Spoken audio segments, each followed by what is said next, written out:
महाराज की श्री सद्गुरु महाराज की जय। श्री सद्गुरु महाराज की जय। देखिए आप लोग इधर देखिए, बैठे हैं सत्संग में, ताक रहे हैं उधर, गुरु महाराज का जय जयकार लगा रहे हैं। कितना आदमी बैठे हैं, लग रहा है पंडाल से आवाज बाहर भी नहीं हो रहा है कि नहीं? और आवाज हम लोग गुरु महाराज का जय जयकार नहीं लगाएंगे तो क्या होगा? जो सत्संग में आकर के जय जयकार नहीं लगाता है कि नहीं, वह क्या होता? अगले जन्म में गूंगा होता है। उसका भगवान आवाज ही गुम कर देता है। कहे बाय चांस मान लीजिए इसी जन्म में उसका बोली बंद हो गया तो ना जाने कहाँ कहाँ बोली फलवाने के लिए दौड़ेगा। सगर डॉक्टर जवाब दे दिया कब इसका बोली खुलेगा ही नहीं, तब उसका बोली कहाँ खुलता है? जाकर के देखते हैं ना, फिर वहीं जाके बोली डंगा डंगा करके खोलेगा। इसलिए इतना सुंदर मानव का तन मिला है कि नहीं? तो गुरु महाराज की जय जयकार लगाने में हम आप लोग कमी ना करें। एक बार बुलंद आवाज में हम आप लोग गुरु महाराज की जय जयकार करें। बोलिए प्रेम से श्री सद्गुरु महाराज की जय। श्री सद्गुरु महाराज की जय। श्री सद्गुरु महाराज की जय।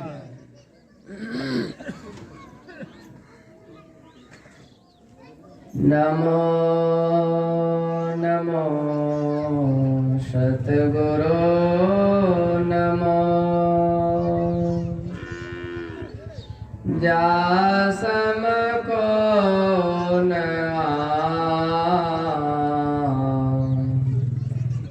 परम पुरुष होते अधिक। गावे संत सुजान परम पुरुष होते अधिक। गावे संत सुजान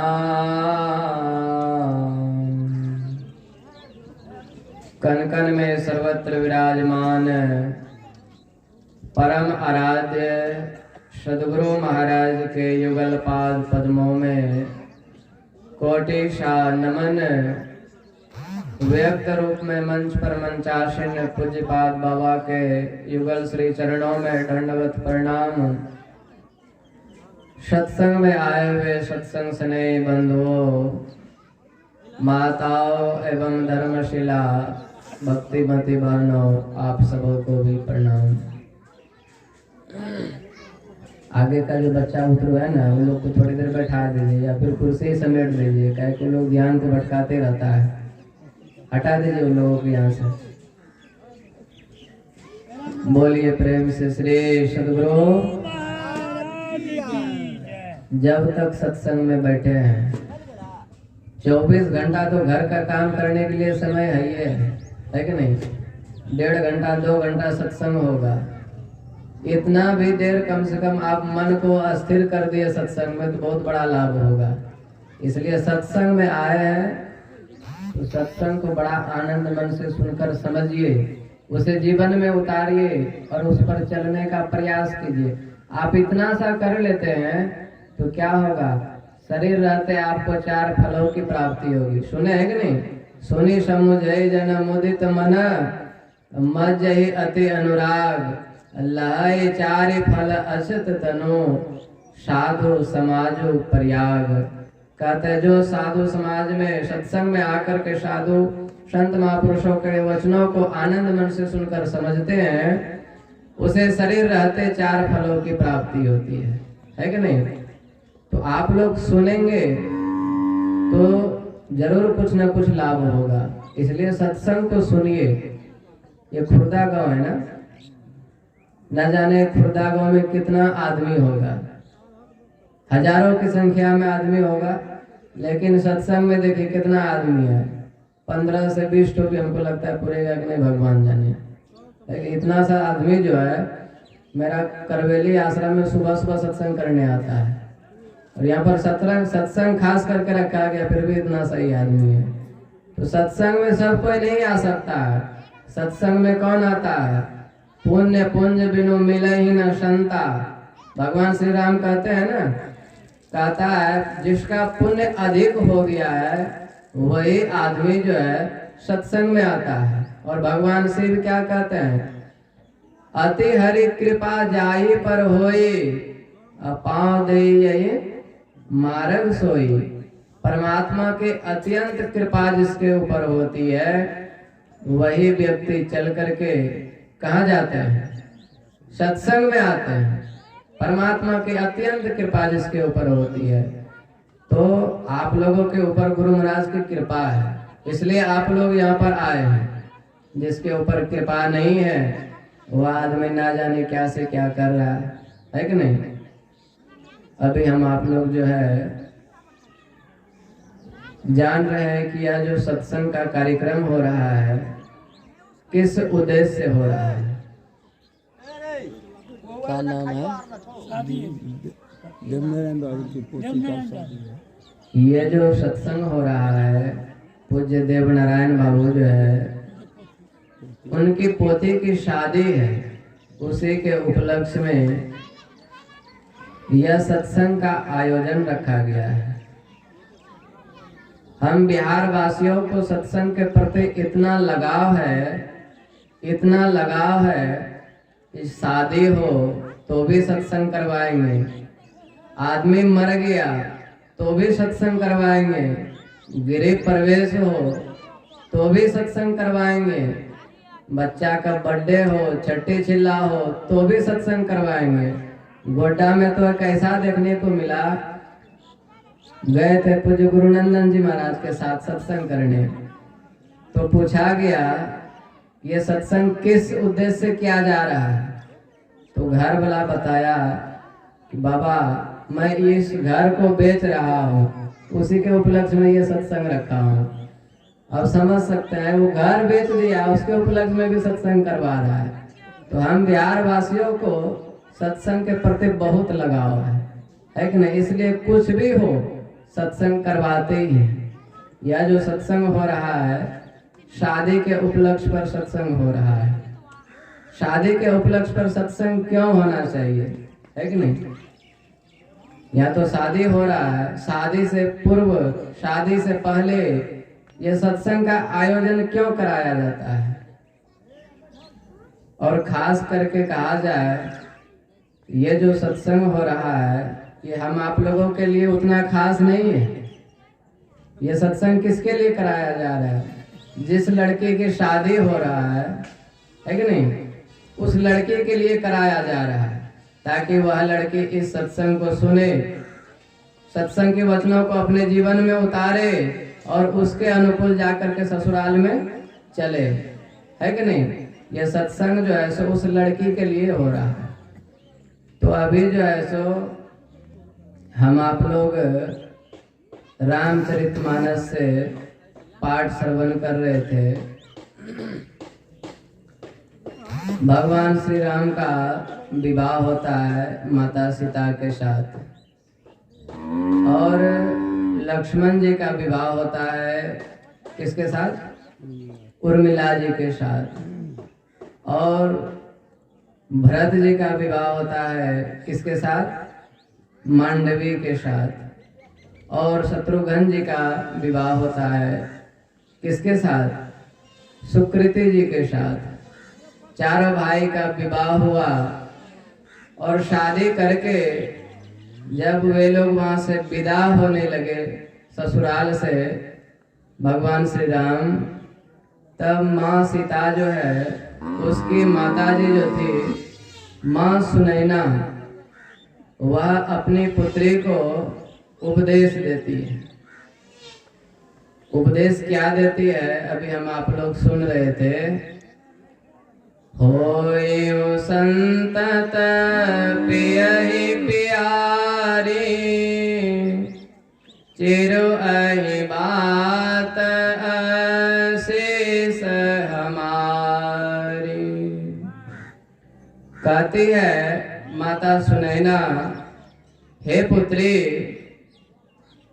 तुम अपने पति के प्यारे हो, ये मैं आशीर्वाद देता हूँ।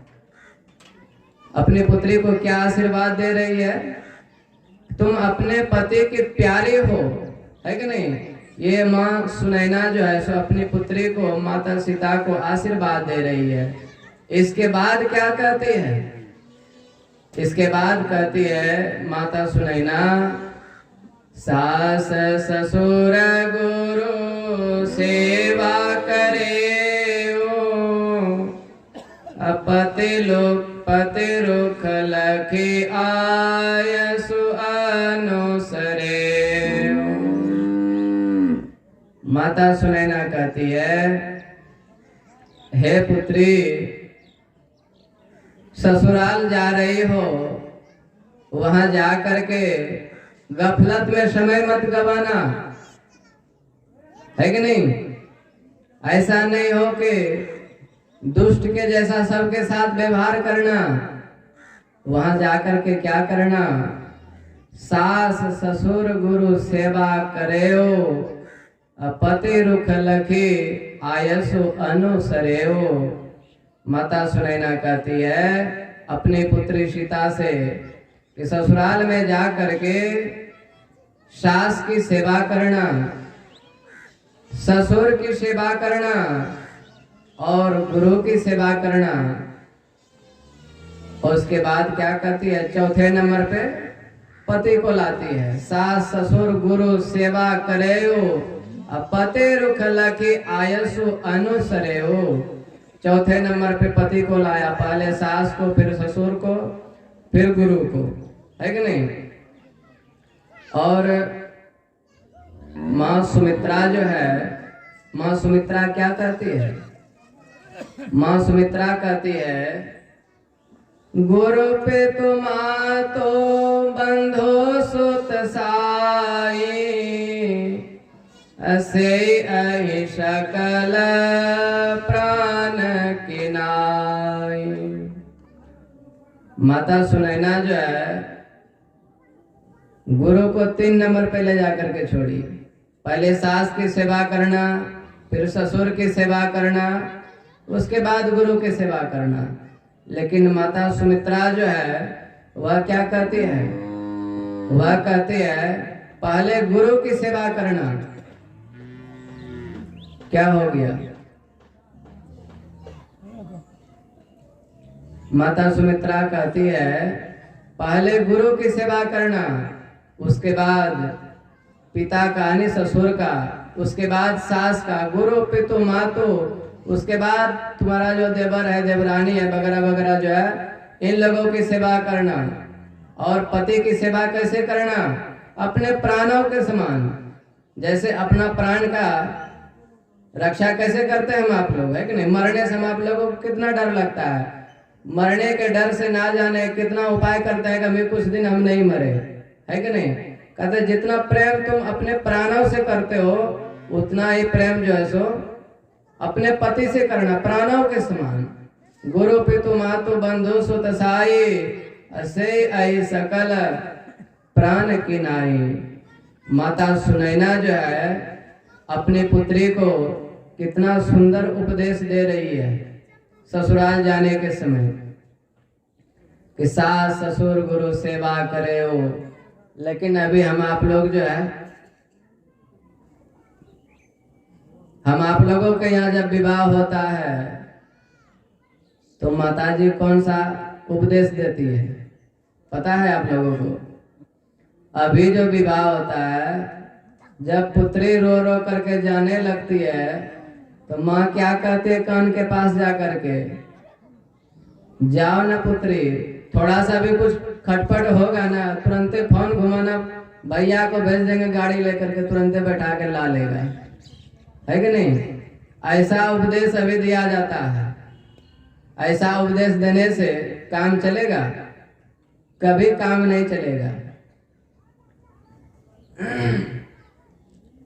इसके लिए ये सारी बातों के लिए जो है, इन सारी बातों की जानकारी के लिए जो है विवाह से पूर्व ये सत्संग का आयोजन रखा जाता है, ताकि वह बच्चे सत्संग को सुनकर समझे कि हमको ससुराल में जाकर के कैसे रहना है, किसके साथ कैसा व्यवहार करना है अथवा किसके साथ कैसा व्यवहार नहीं करना है कि नहीं। ये सत्संग जो है इसमें तरह तरह का ज्ञान सुनने को मिलता है, इससे तरह तरह का ज्ञान जो है सो मिलता है सीखने के लिए। महर्षि साईं स्वामी जी के महाराज की वाणी में है ना, सत्संग बिना सोचो मानव जग में वह ज्ञान कहाँ होगा, जिस ज्ञान की साया में जाकर अपना कल्याण महा होगा। सत्संग में संत बचन रोपे सत ज्ञान की गंगा बहती है, उसमें अवगाहन यदि न किया तो सतपथ का ज्ञान कहाँ होगा। ये सत्संग में आकर के हम मानव को जो है सो तरह तरह का ज्ञान मिलता है।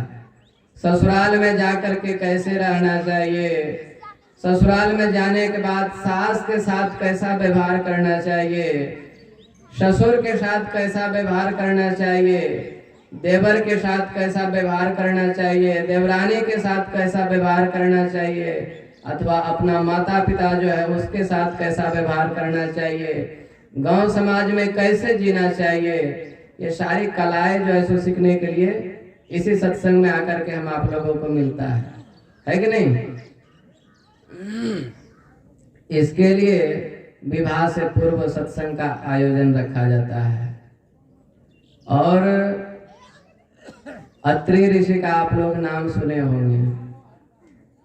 अत्रि ऋषि के आश्रम में जब भगवान श्री राम और माँ सीता और लक्ष्मण जी जाते हैं तो अत्रि ऋषि की जो पत्नी है उसका क्या नाम है जानते हैं? अनसुईया। माता अनसुईया जो है सीता जी को क्या उपदेश देती है? माता अनसुईया जो है सीता जी से कहती है, मातु पिता भ्राता हितकारी, मित्र प्रद सुनु सब राजकुमारी। माता अनसुईया कहती है, हे पुत्री, माता पिता भाई मित्र इन लोगों के उपकार तो परिमित है, बांधा हुआ कितना दिन तक तुम्हें साथ देगा, है कि नहीं। लेकिन उसके बाद माता सुनैना क्या करती है, अमित दाने भ्राता बे देहि अधम सोनारे सेबते अधम सोनारे सेबनते ही। कहते हैं जो नारी ससुराल में जाकर के पति की सेवा नहीं करती है वह अधम से भी अधम है, अर्थात नीच से भी नीच है। ऐसा उपदेश कौन देती है? माता सुनैना देती है। और आगे चल करके कहती है, वृद्ध रोग बस जड़ धन हीना, अंध बधिर क्रोधी अति दीना। कहते हैं स्त्रियों के लिए कि पति वृद्ध हो, रोगी हो, जड़ अर्थात अज्ञानी हो, उसे कोई ज्ञान नहीं हो, और धन अर्थात धनहीन हो, उसके पास धन नहीं हो। कहते ऐसा पति अगर यदि किसी को है, इतना ही नहीं, कहते तुम्हारा पति अंधा हो, बाधिर मतलब बहिरा हो, बहुत ज्यादा क्रोध करने वाला हो, तो कहते ऐसे पति को भी स्वप्न में भी जो है सो कष्ट मत देना, है कि नहीं। लेकिन आज के डेट में लड़की लोगों को थोड़ा सा भी कष्ट ससुराल में होता है कि नहीं, तो सामान उठा करके जो है अपना मायके दरबार लगाती है, कौन रहेगा इसके साथ, है कि नहीं। पति का साथ छोड़ने के लिए तुरंत तैयार हो जाती है, वहां ससुराल में रहना पसंद नहीं करती है। कहते हैं तुम्हारा पति के साथ इतना कलेश हो, है कि नहीं, दुख हो, फिर भी तुम अपने पति का घर छोड़ करके मायके नहीं आना, उस पति का सेवा करना। और ऐसे पति को तुम सताओगे तो क्या होगा? ऐसे वो पति कर के अपमाना, नारे पाव जमपुर दुख नाना। जो स्त्री ऐसे, ये बजा का आवाज बिल्कुल सही नहीं है। जो स्त्री ऐसे पतियों को सताती है, कहते हैं वह स्त्री जमपुर जाती है, अर्थात जमराज के घर जाती है और वहां जा करके नाना प्रकार का दुख भोगती है कि नहीं? प्लेन तो है ही है, लेकिन आवाज क्लियर इसका हो ही नहीं रहा, मीठा आवाज नहीं है। बोलिए प्रेम से श्री सद्गुरु।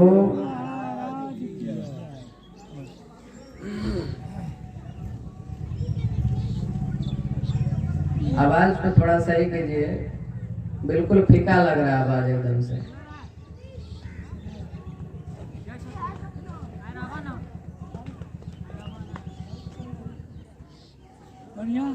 श्री सद्गुरु महाराज की जय। कोई रस मिलता ही नहीं बाबू। बोलिए प्रेम से श्री सद्गुरु महाराज की जय।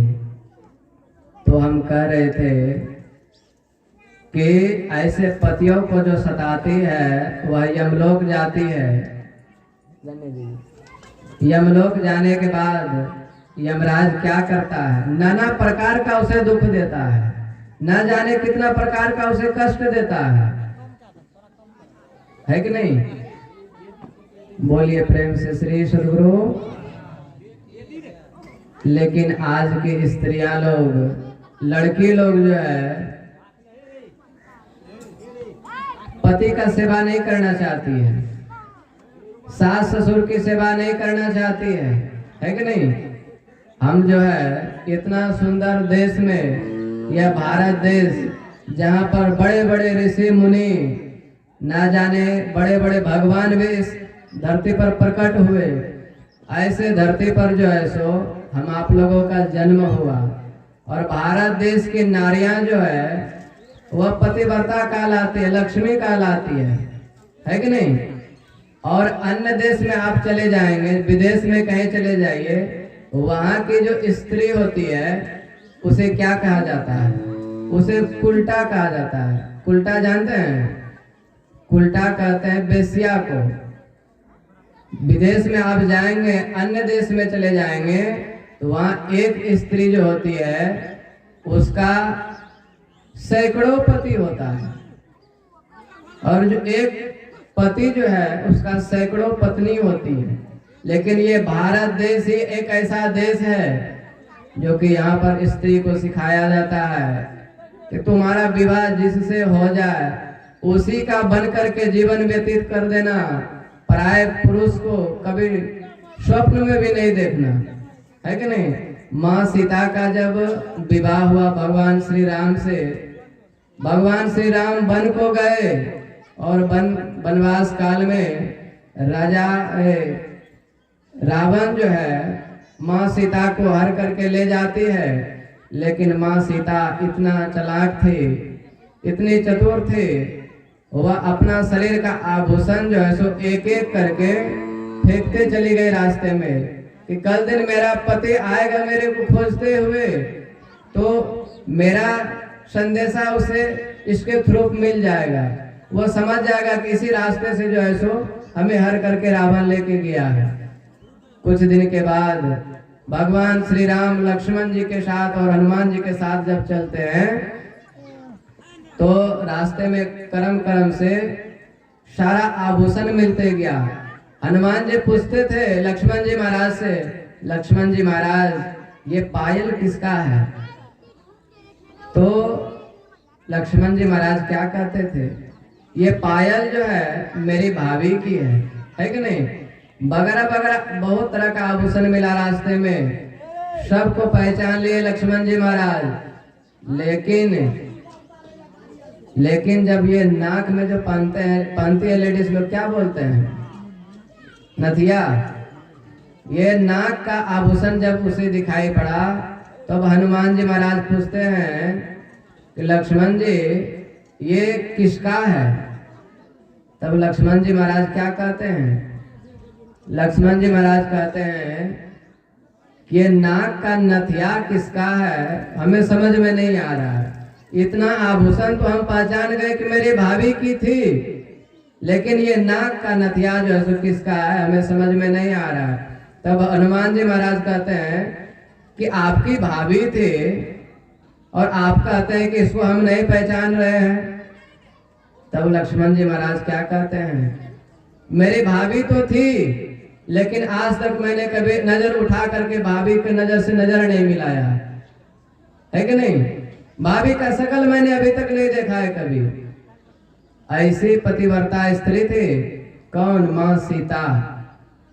और पहले का देवर भी देखिए कैसा था, अपनी भाभी को कभी नजर उठा करके नहीं देखी है कि नहीं। तबे न जो है सो वह लक्ष्मण जी महाराज नाक का नथिया को नहीं पहचान पाया। सारा आभूषण को पहचान गया, लेकिन नाक का नथिया जो है सो नहीं पहचान पाया। और अभी का जो देवर होता है और अभी का जो भाभी होती है, देखते हैं ना क्या हंसी और क्या मजाक। ये पतिव्रता स्त्री का लक्षण है, पतिव्रता स्त्री का लक्षण नहीं है। और कहते हैं माता अनसुईया, जो पतिव्रत धर्म का पालन नहीं करती है वह क्या होती है? पति प्रतिकूल जन्म जहाँ जाए, अब विधवा होए पाई तरुणाई। कहते हैं पति के प्रतिकूल जो स्त्री जो लड़की चलती है वह अगले जन्म में क्या होता है? जवान तो होती है, शादी विवाह तो होता है, लेकिन जवानी में ही वह विधवा हो जाती है कि नहीं। पूरा जीवन भर उसका पति उसके साथ में नहीं रहता है। पतिव्रत धर्म का बहुत सारा लक्षण है। जैसे माताएं लोग जब चूड़ी पहनने के लिए जाती है तो चूड़ी वाली जो होती है वह 1 दर्जन में कितना चूड़ी देती है? कितना चूड़ी देती है? 12 चूड़ी देती है। एगो एक्स्ट्रा में नहीं देती है, हाँ? चूड़ी वाली जो है 1 चूड़ी एक्स्ट्रा में देती है। क्यों एक्स्ट्रा में दिया जाता है?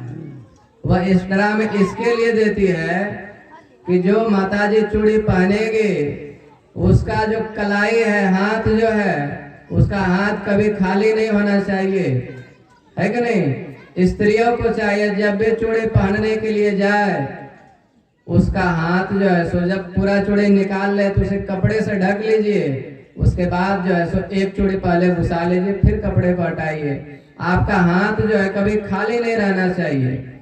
इससे क्या होता है? पति का आयु छिन्न होता है कि नहीं। लेकिन स्त्रियां लोग क्या करती है? 1 दर्जन में 12 चूड़ी देती है। 1 चूड़ी एक्स्ट्रा क्यों दिया जाता है? फहुआ में, है कि नहीं, टूट फूट जाते, उसके लिए 1 चूड़ी एक्स्ट्रा में नहीं दिया जाता है। वह इसके लिए दिया जाता है कि आपका हाथ जो है सो कभी खाली नहीं हो। उससे क्या होता है? पति का आयु छिन्न होता है। और क्या, जब लड़की की शादी होती है तो हजारों आदमी के बीच में, है कि नहीं, हजारों आदमी के बीच में वह लड़की अपने मांग में सिंदूर भरवाती है। सिंदूर कहाँ तक भरवाती है? पूरा एकदम पाछे तक, है कि नहीं। लेकिन अभी मॉडल जमाने की लड़की लोग जो है, स्त्रियां लोग जो है, वह क्या करती है?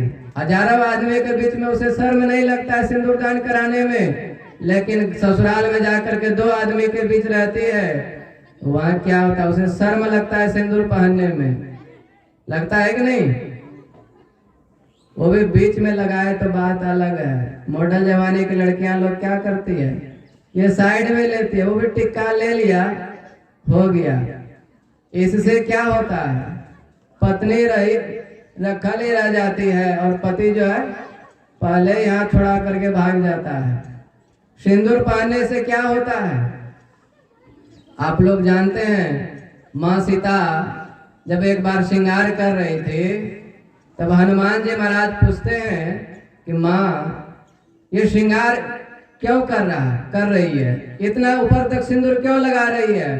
माँ सीता क्या कहती है, माँ सीता कहती है जितना सिंदूर लगाते हो उतना ही मेरा पति का उम्र जो है लंबा होता है, आयु बढ़ता है, इसके लिए मैं सिंदूर पहनती हूँ पूरा ऊपर तक।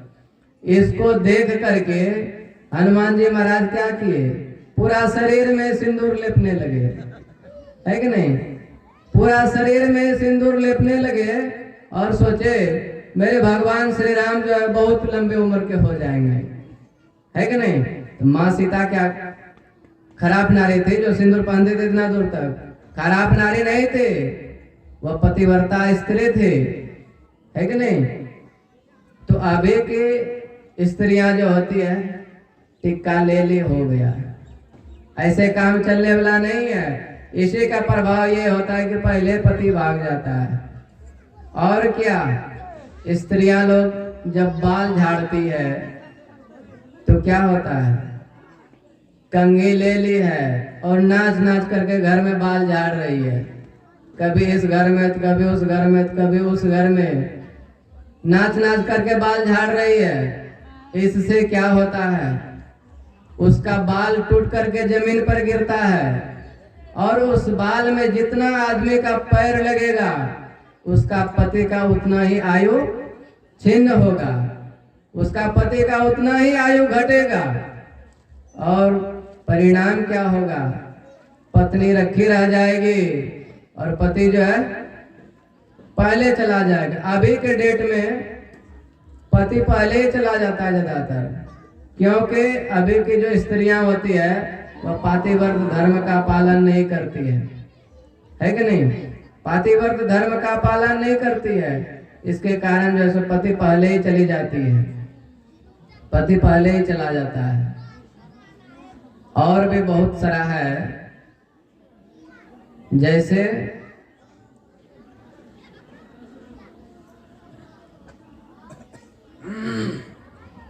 जब लड़की की शादी होती है मंडप बनता है, मड़वा जो कहते हैं, हम लोगों की तरफ ऐसा होता है उसमें एक बांस लगाया जाता है ऊपर में भी। मड़वा में कितना बांस लगता है पता है आप लोगों को, कितना बांस लगता है? 12 गो। मड़वा में हम लोगों की तरफ 5 बांस लगाया जाता है और एक बांस जो होता है सबसे लंबा रहता है कि नहीं, और लंबा ऊपर चल करके क्या होता है झुका हुआ रहता है, ऐसा हम लोगों की तरफ होता है।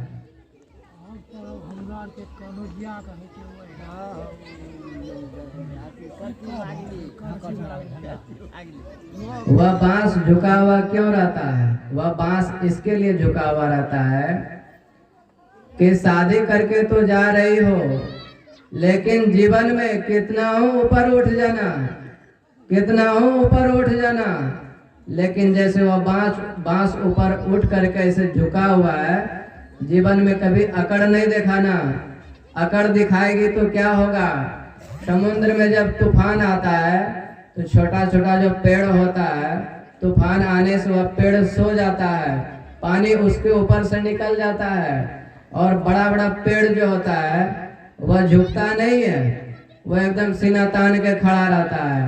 तूफान आता है और पेड़ को ही उठा पुठा करके लेके चला जाता है कि नहीं, जड़ से ही उखाड़ करके खत्म कर देता है। लेकिन वह छोटा सा पेड़ जो झुक जाता है, क्या होता है, तूफान आता है और चला जाता है, बाद में फिर क्या होता है, सीधा हो जाता है। तो ये लक्षण है। और क्या, जब लड़की की शादी होती है तो शादी में जो है सिंदूर दान किया जाता है कि नहीं। सिंदूर दान जब शादी में होता है तो लड़की की जो सहेली है अथवा जो उसकी माँ है, सिंदूर दान करने के बाद क्या करता है, लड़का का जो हाथ होता है जिसमें सिंदूर लगा हुआ रहता है उसको कहाँ धोता है। देखें आप लोग विवाह नहीं किए हैं क्या?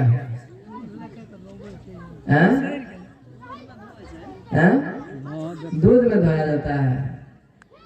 अब देखिए, लड़का जब सिंदूर दान करता है उसका हाथ दूध में ही क्यों धोया जाता है?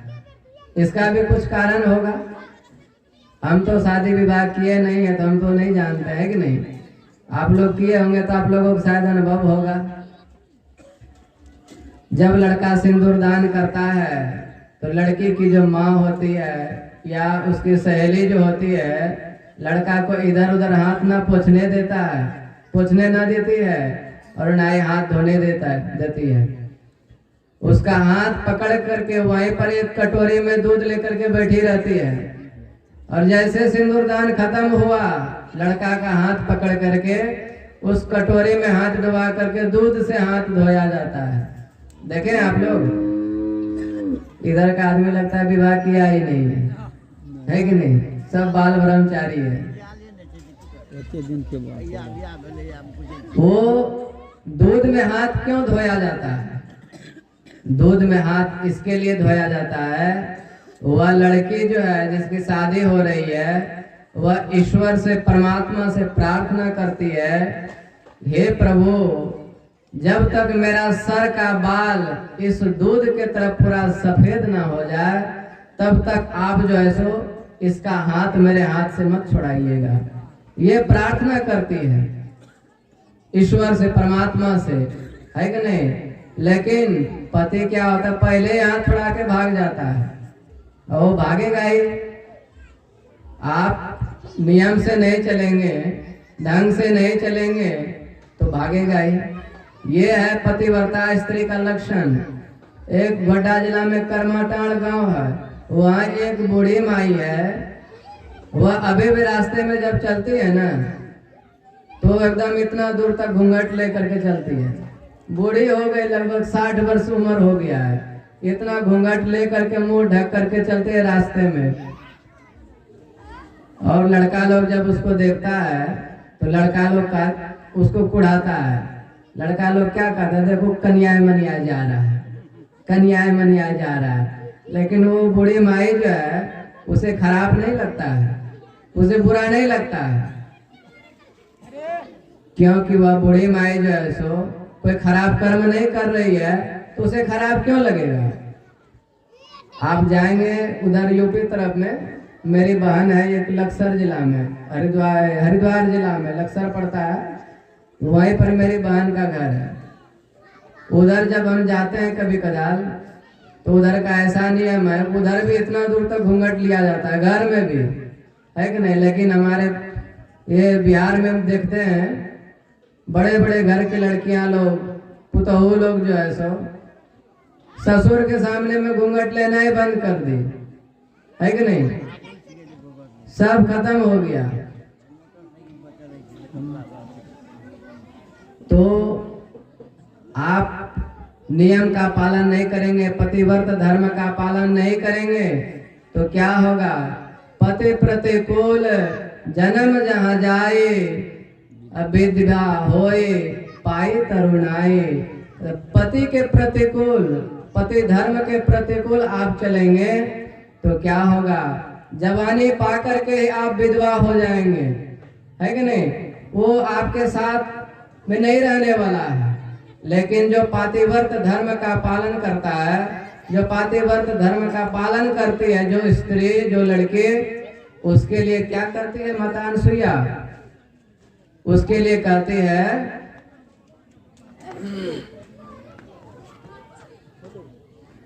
उसके लिए माता अनसुईया कहती है, बिनु श्रम नारी परम गति पाई, अपातिव्रत धर्म, पातिव्रत धर्म छाड़े छल गहई।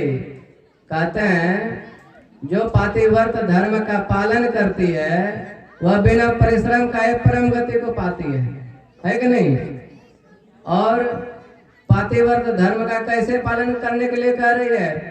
छल को, कपट को त्याग करके, है कि नहीं?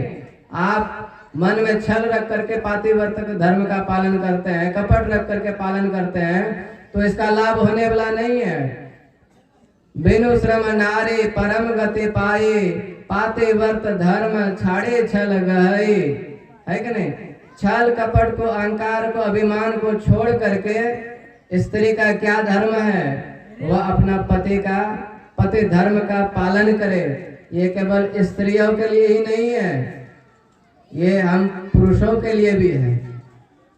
पत्नी अगर यदि पातिव्रत धर्म का पालन करती है तो पुरुष को भी पत्नीव्रत धर्म का पालन करना चाहिए। और पालन नहीं करेंगे तो क्या होगा, आप नरक चले जाएंगे और नरक में नाना प्रकार का यातनाएं भुगतना पड़ेगा, है कि नहीं। यहाँ तो कहते हैं माता अनसुईया कि परम गति को पाते हैं पातिव्रत धर्म के अनुसार जो चलती है कि नहीं। लेकिन आप परम गति को ऐसे ही नहीं प्राप्त कर जाएंगे। रामचरितमानस में आया है उत्तरकांड में कि बारी मथे घृत होए बरो असिकता ते बरो तेल बिनु हरि भजन न भव तरिए, यह सिद्धांत अपेल। कहते हैं कि पानी को मथने से घी निकल आवे और बालों को मथने से तेल निकल आवे, ये असंभव है, लेकिन संभव हो जाए, है कि नहीं। बालों के मथने से घी पानी निकल जाए, पानी को मथने से घी निकल जाए, असंभव बात संभव हो जाए। लेकिन जब तक परमात्मा का भजन नहीं करेंगे, ईश्वर का भजन नहीं करेंगे तो परम कल्याण होने वाला नहीं है। माता सबरी जो है, भगवान श्री राम जब उसके पास में आए, पति के बारे में कोई उपदेश दिया? कोई उपदेश नहीं, है कि नहीं। उसका परम कल्याण कैसे हुआ? नव मह एक हो जिनके होए, नारी पुरुष सचराचर कोई, है कि नहीं। सोई अतिशय प्रिय भामिनी, क्या है? सोई अतिशय प्रिय भामिनी मोरे, सकल प्रकार भगति दृढ़ तोरे। वह सबरी के बारे में भगवान श्री राम कहते हैं कि तुम्हारे अंदर में तो नवो प्रकार की भक्ति है, लेकिन ये संसार में ये एक भी प्रकार का भक्ति किसी के अंदर हो तो वह मुझे अतिशय प्यारा है कि नहीं। लेकिन उसका पति का जो है कहीं उल्लेख नहीं आया है। उसके पति के बारे में भगवान श्री राम जो है सो कहीं नहीं आया है। आप पातिव्रत धर्म का पालन कीजिए। ये क्या है? ये सगुण भक्ति है। इससे आप स्वर्ग जा सकते हैं, है कि नहीं। लेकिन जन्म मरण के चक्र से नहीं छूट सकते हैं। आपका परम कल्याण नहीं हो सकता है। परम कल्याण आप करना चाहते हैं तो क्या करना पड़ेगा? हमारे गुरु महाराज कहते हैं कि ईश्वर देव पितर परिजन सो होत न यह उपकार। तो ये उपकार होता किससे है? किससे होता है?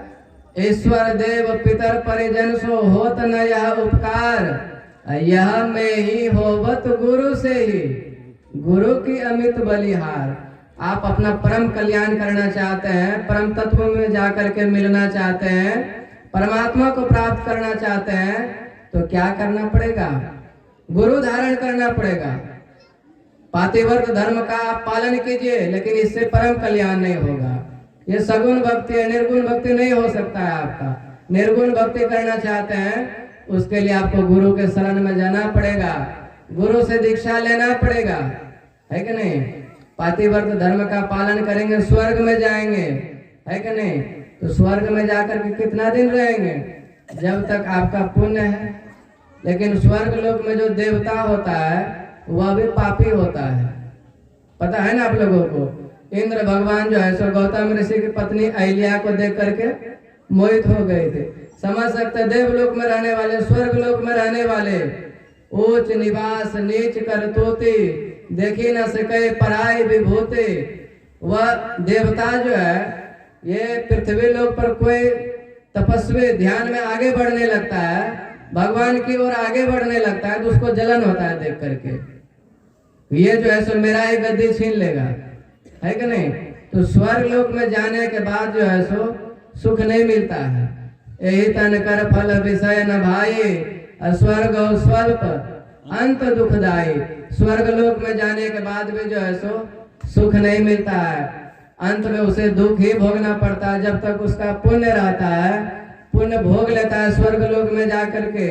जब पुण्य खत्म होता है तो देवता भी वहां से लात मार करके नरक में ठेल देता है कि नहीं। स्वर्ग में जाने से सुख नहीं मिलता है। आप शाश्वत सुख पाना चाहते हैं तो क्या करना पड़ेगा उसके लिए सदगुरु के चरणों में जाना पड़ेगा, सदगुरु के शरण में जाना पड़ेगा, उससे सदयुक्ति सीखना पड़ेगा। और सदयुक्ति जान करके जैसे वह सबरे 1 से लेकर 9 प्रकार की भक्ति में परिपूर्ण हो गई है कि नहीं। लेकिन भगवान श्री राम कहते दीक्षा लेकर के आप एक भी भक्ति में परिपूर्ण हो गए तो वह मनुष्य जो है सो वह मनुष्य नहीं, वह देवता है, वह मुझे अतिशय प्यारा है कि नहीं।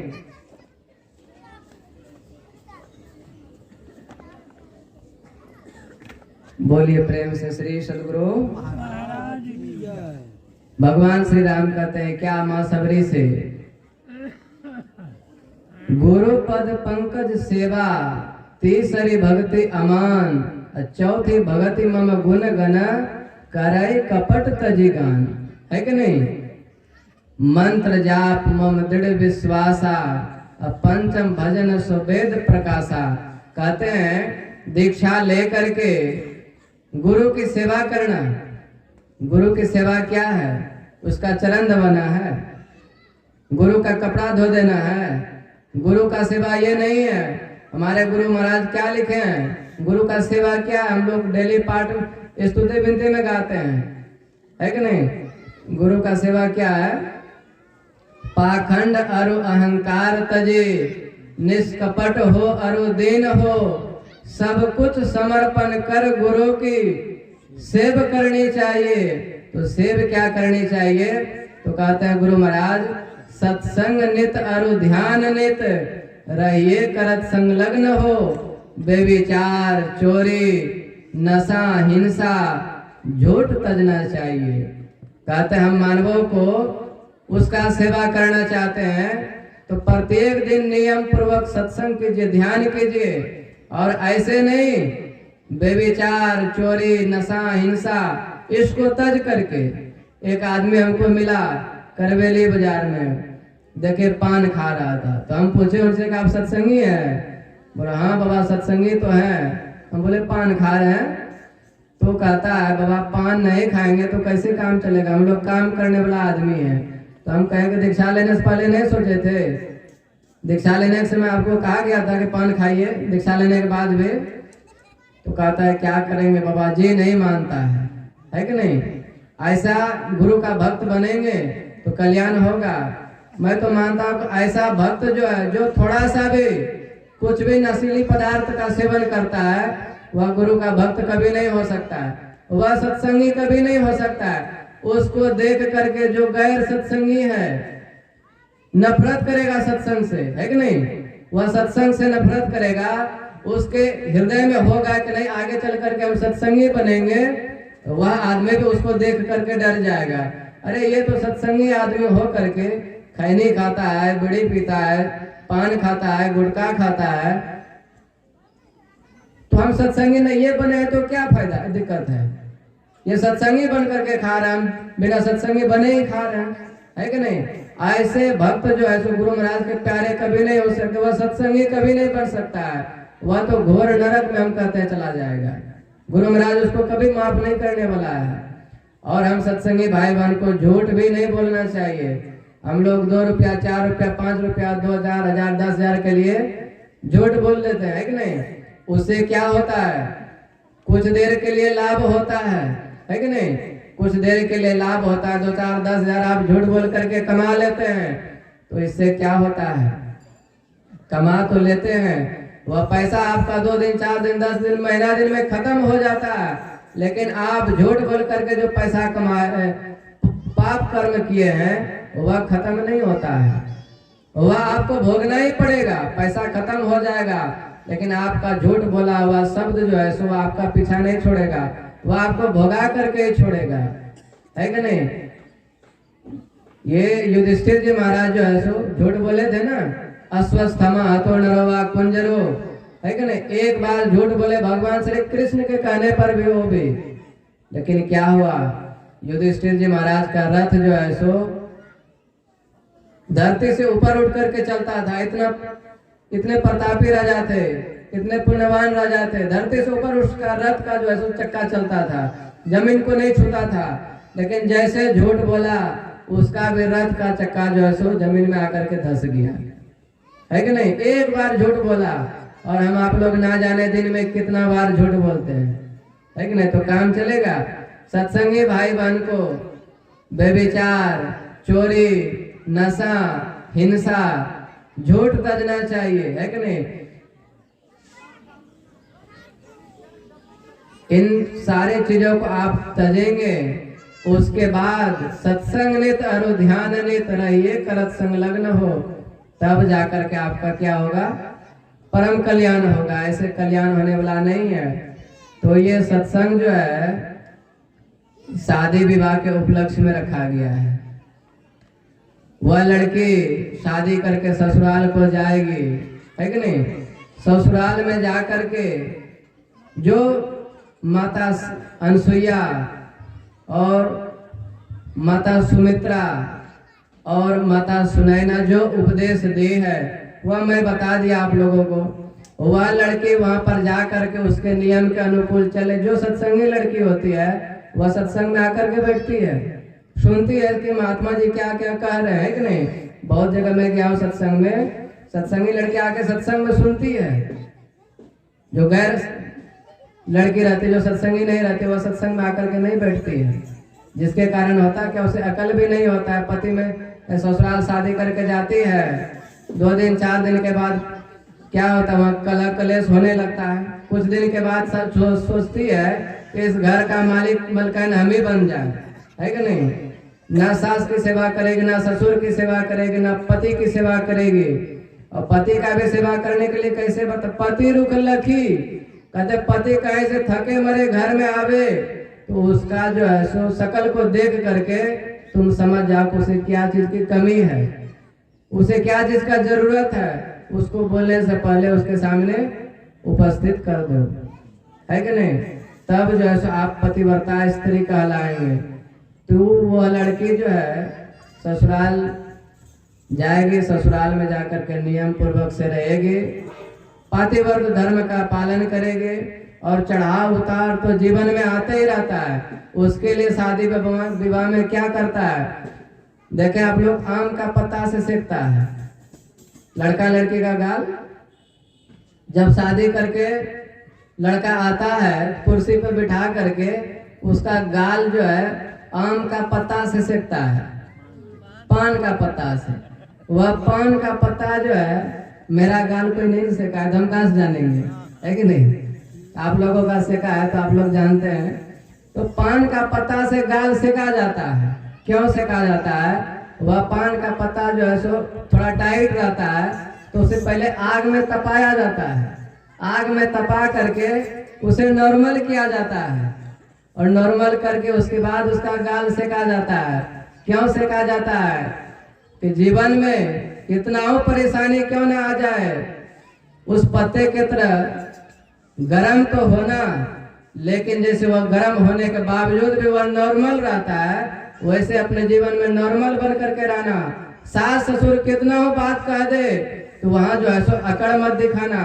जैसे वह पत्ता इतना धूप दिखाने के बाद भी, इतना ताव दिखाने के बाद भी अपने आप में नरम बन करके रहता है, वैसे ससुराल में जाकर के नम्रता पूर्वक रहना, है कि नहीं। तब जो है सो आप ससुराल में जाकर के सही से रह पाएंगे, अन्यथा नहीं रह पाएंगे। कहने सुनने की बहुत बातें हैं, समझे कि नहीं।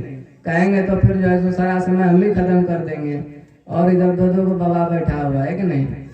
तो बोले थे बाबा कि 1 घंटा तक बाबा आप कहिएगा, मेरा समय जो है सो खत्म होने जा रहा है, और अब जो है सो आप लोग पूज्य बाबा से सुनेंगे, तो पूज्य बाबा से और अभी अच्छी अच्छी बातें सुनने को मिलेगा। देखिए, एक होता है कच्चा आम। कच्चा आम को खाना जल्दी कोई पसंद करते हैं, कोई पसंद नहीं करते हैं। तो हम तो अभी कच्चे आम है कि नहीं, लेकिन पूज्य बाबा सब पके आम है, पका आम को सब कोई बड़ा चॉइस से खाता है, बड़ा चाव से खाता है, क्योंकि पका आम खाने में मजा आता है कि नहीं। तो पका आम हम आप लोगों के बीच में उपस्थित है। पका आम का स्वाद जो है सो बड़ा मीठा मिलता है। तो अब जो है हम लोग पूज्य बाबा से सुनेंगे तो विशेष लाभ होगा। और मैं गुरु महाराज से यही प्रार्थना करता हूँ उस लड़की के लिए कि वह ससुराल जावे, गुरु महाराज जो है सो उसे शक्ति दे कि वहां पर जा करके वह सही से रह पाए, है कि नहीं। कितना वो चढ़ाव उतार आवे उसको झेले, ना कि उससे घबरा करके वहां से भाग जाए। वह ससुराल में जाकर के सही से रहे, गुरु महाराज उसकी अच्छी मति दे ताकि वहां पर जाकर के कलह कलेश नहीं करे, सबसे मिलजुल करके रहे। यही गुरु महाराज से प्रार्थना करता हूँ। बोलिए प्रेम से श्री सद्गुरु।